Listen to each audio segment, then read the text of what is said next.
On Saturday, we had the first day of competition training camp. We've got a decent little crew back there. I just finished regular class, and Suyeon was like, "You're gonna do this class, so that's not a good indicator." Something tells me I'm gonna get my butt kicked today. Like any other class, we did the warm-up, we worked on takedowns, we did our drills, and then in the blink of an eye, everything changed. Weirdly enough, my first thought wasn't of what the diagnosis would be. I thought about world champs and how I said, "And I am going to win it." I said it. I know that actually is kind of scary to say out loud and tell you all, but I really feel like if I were to ever win it, it is going to be this year, and I'm going to win it.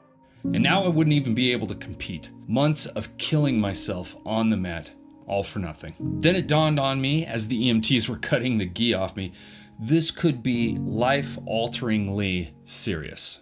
Thankfully, the diagnosis wasn't that dire.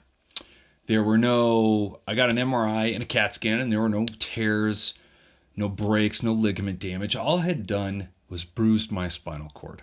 But out of an overabundance of caution, they said for the next 4 weeks, I was going to have to wear this neck brace to just ensure that the bruise could heal.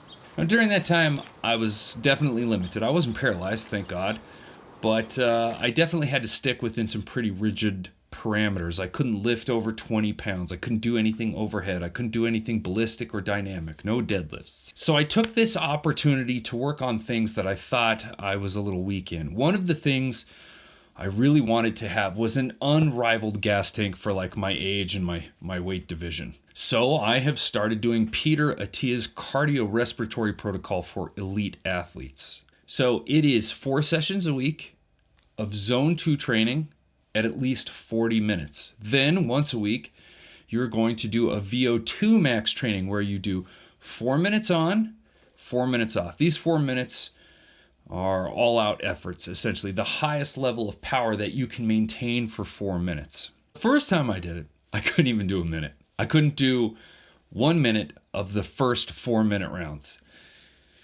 which was actually rather disheartening. I was like, holy crap, how am I ever going to do 16 times this amount? And then I just said, hey man, just do that.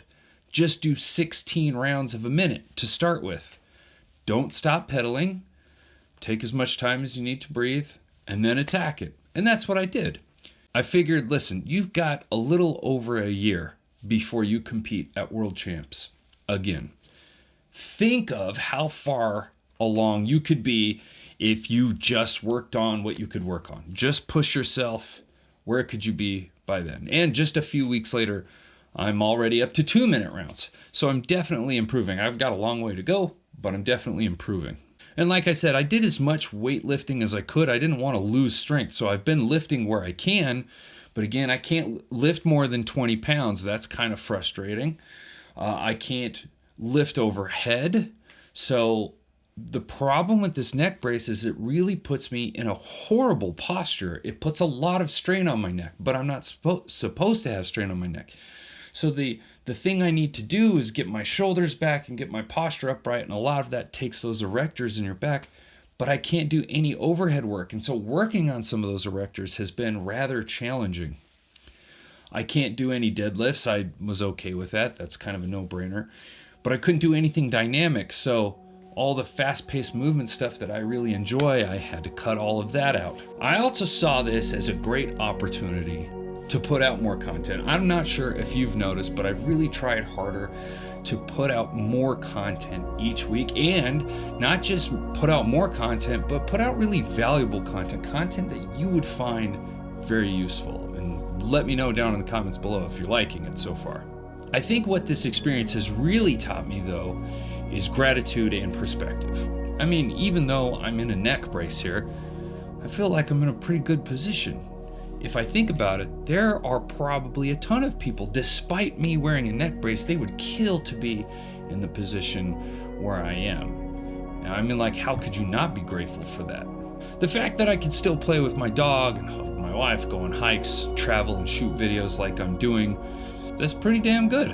I kind of let gratitude fall by the wayside, which is unfortunate because when I think back to the first time I did the gratitude challenge, it honestly changed my life. Oh, the gratitude challenge is essentially, it's a 30-day challenge. Each day you write down 3 things you're grateful for, making sure that you never write the same 3 things down. So each day is a different 3 things that you're grateful for.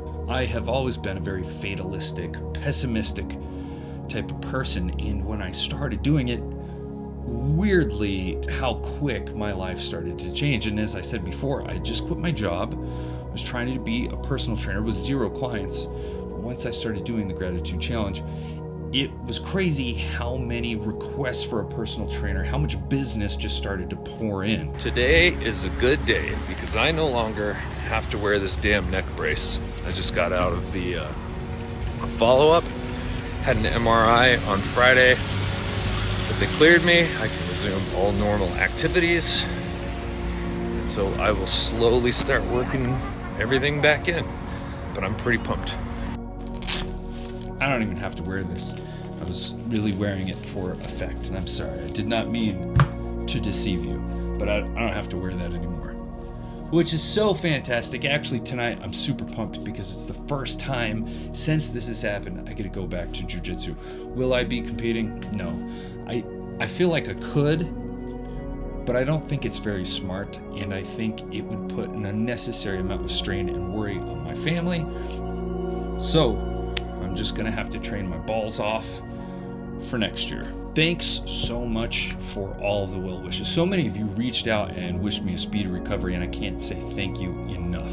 I'm really excited to get back to training and making more videos, hopefully valuable videos that you will enjoy. Also, I really want to challenge you to do this gratitude challenge. It might sound cheesy, but if you haven't done it, please trust me, you've got nothing to lose on this.